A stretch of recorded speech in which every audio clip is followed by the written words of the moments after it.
Hello, my dear students. I welcome you all to my channel. Today we are going to learn an English poem of class 9. The name of the poem is Africa and it's written by David Dio. So let's see what is in this poem.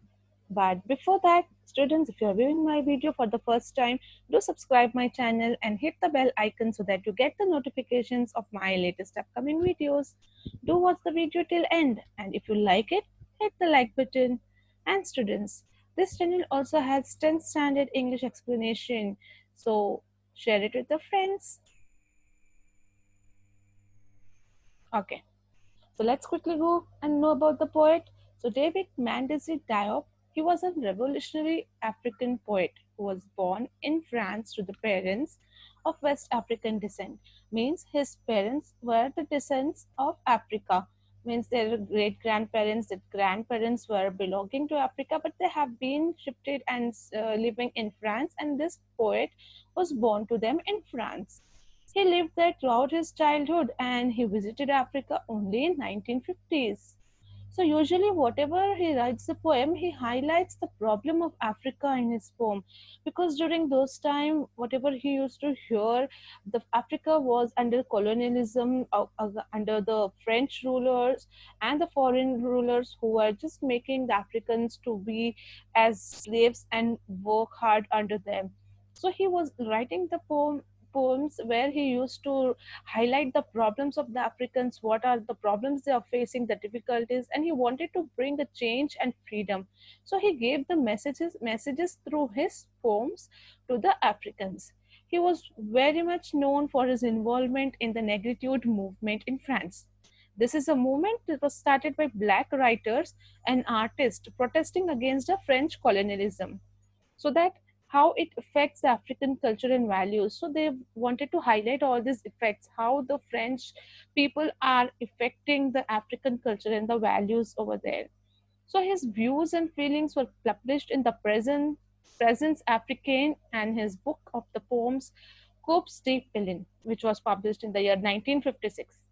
And he died at the age of 33 in a plane crash. So this is a brief introduction about the poet. Now let's see about the poem. So this poem is nothing but, students, a reminiscence of Africa, means a past memory of Africa, a land about which the poet heard from his grandmother's song. He had never been there till 1950s. He just used to listen to the songs which the grandmother used to sing, and in that she used to highlight everything about Africa. So after listening to the songs of grandmother, he used to paint the vivid picture of the history of European colonialism, like what were the problems, how would they have been there, what were the problems faced by the African people, and the strength that they are bearing it. All this through the listening of the poems, he used to identify and make the different pictures in his mind. And that is how he has written the poem here. So let's see it. It goes like this. Africa, my Africa, Africa of proud warriors in ancestral savannas, Africa of whom my grandmother sings, on the banks of the distant river, I have never known you. So here the poet says, Africa, my Africa. He's so much attached that he's saying that it's my Africa.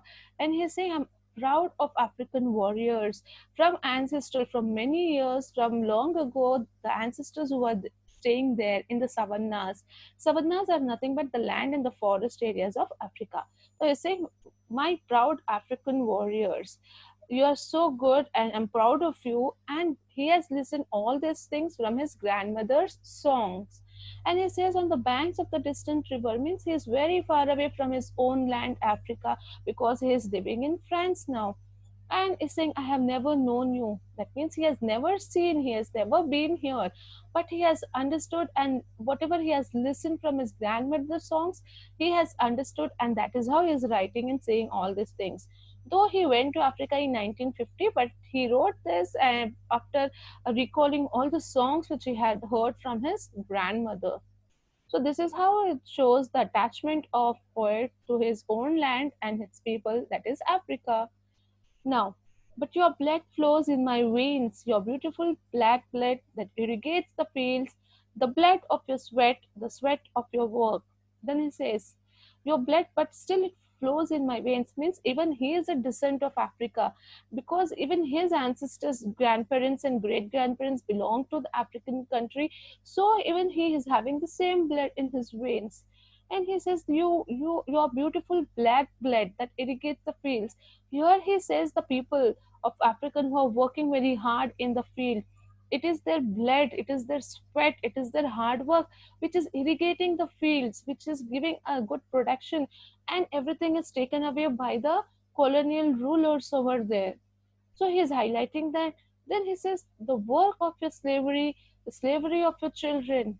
Africa, tell me, Africa, is this you, this back that is bent, this back that breaks under the weight of humiliation?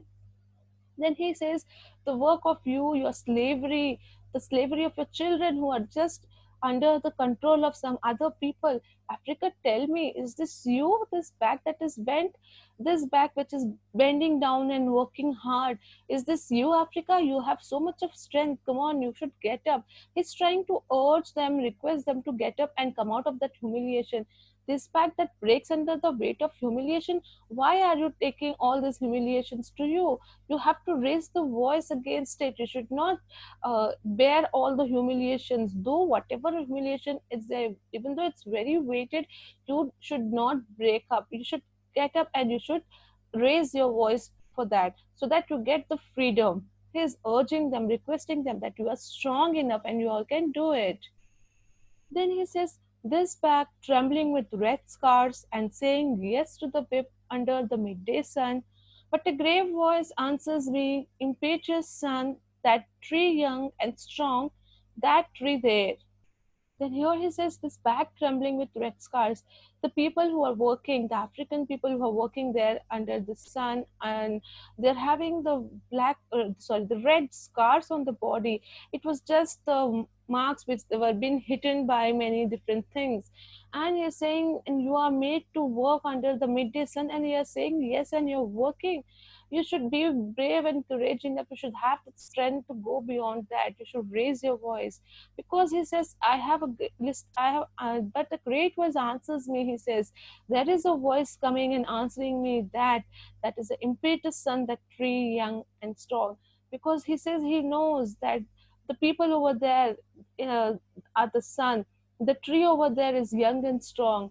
Your tree is nothing but the Africa, means the people of Africa are young and strong enough. That tree there means that Africa there, that Africa is having a strength, strengthy people. The people are full of strength. They can come up. Come on, you should not bend yourself in front of this colonial rulers. Then he says, in splendid loneliness amidst white and faded flowers, that is Africa, your Africa, that grows again patiently, obstinately, and its fruit gradually acquires the bitter taste of liberty. Then he says, with the splendid loneliness, that alone amidst it's standing between white and faded flowers there. It's all alone there. That is my Africa, that is your Africa. And that grows again patiently and obstinately. It's growing again stubbornly. Again, it's coming up, but very patiently.